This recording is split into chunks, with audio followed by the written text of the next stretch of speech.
Lower and side body work for 1.0. Anytime you have your students laying down on the mat, you want to think about where their head is positioned. I like to have a head by the springboard because it's easier for them to have a sight line for you as the instructor walking the center aisle. When their head is by the chair, they are more blinded to your position. So if our head is down here, it's more comfortable to get the box out of the way. In 1.0, we're teaching our members how to move the equipment using their core and doing it safely. So we don't want them dragging the box. I often say, move it like a ninja, use the handles, pick the box up, and we will just move it out of the way, long box, onto the carriage. Then we're doing our side body, lower body work. So I want everybody facing one direction, face the front of the studio, lay down on your side. Think about your mat having a line right down the center, and you want to line your body up there, and then you're going to lift and lower your top leg. So I'm trying to get them to move as quickly as possible, and then I'm adjusting their body. You can keep your head down on your bicep. You can have your head up in your hand. I want hips stacked, so you'll often see students rolling back. You want those hips right on top of each other, and you want your shoulders stacked as well, so you're in between two panes of glass. A further way that you can progress this is giving more of a balance challenge, having the bottom leg long. If they're feeling too wobbly, bottom knee can be bent. The focus is the top leg, and that bottom leg just adds a balance challenge if it's long. Keeping the hand on the mat gives you more stability. Bringing hand up on the hip makes it more challenging. You could also progress by coming up onto your forearm. When you're on your forearm, you want to cue you're not relaxing down. We're not at the beach. You want to have strong shoulder stability, and you're pushing that arm down, having a nice long neck.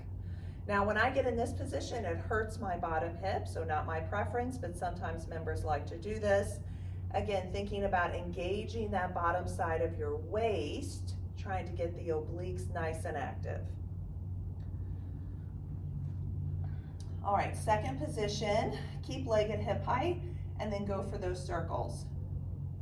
You can make it fancier by cueing movements with your feet. So sometimes I like to say your toe is really reaching towards that chair, and let's circle the other direction. Your circle is only as big as your hips stay still. Hold that leg at hip height, bend and extend. You're pulling that leg up into sideways tabletop. So it's not the knee coming forward, it's the whole front of the leg, and then pushing back. This is teaching them the proper movement that in 1.5, they will do this with their foot and strap, and you need to be into that sideways tabletop position. In 1.0 level, we're teaching all of the side leg movements, but without any spring tension. So you're never using the springboard springs or the springs on the reformer.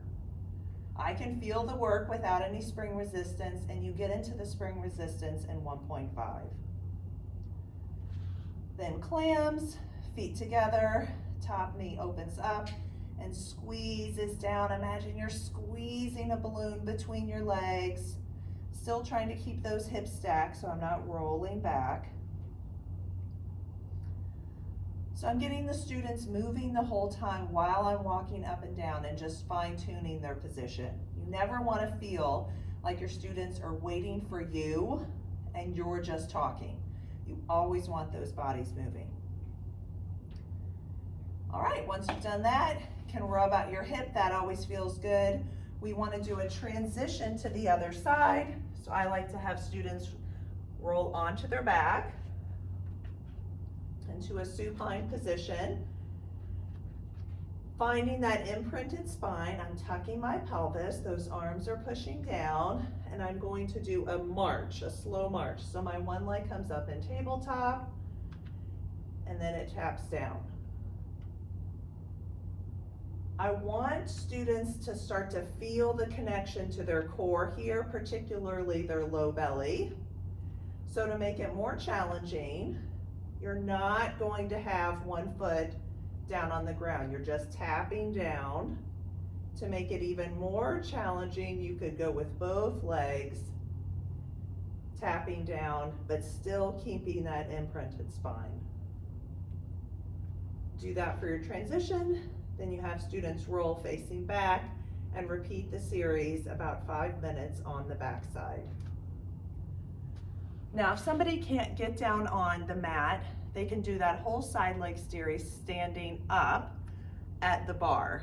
That would be the most modification you could do. I find it more of a progression to do kneeling side work. And a lot of times I like to have the box here, short box, forearm on the short box, but you could do like this. And then this can be a way to make it more challenging.